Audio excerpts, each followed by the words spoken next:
এই যে দেখুন চিনি কি অবস্থা। হ্যাঁ, এখানে এখানে কি করে চিনি?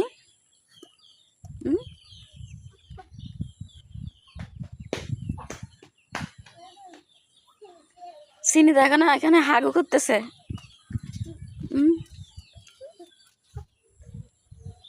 জোরে সোরে ওর হাগু ধরছো, কি করবে? তাড়াতাড়ি এখানে আসি বসে গেছে চিনি।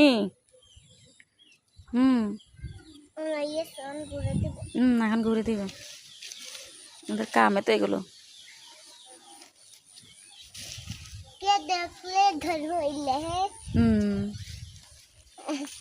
যাতে অন্য বিড়ালেরা ওগুলোর ইয়া না পায়, এই জন্য ওরা পায়খানা করে আবার ঘুরে দেয়। আরে হয়েছে হয়েছে, আয়। হ্যাঁ।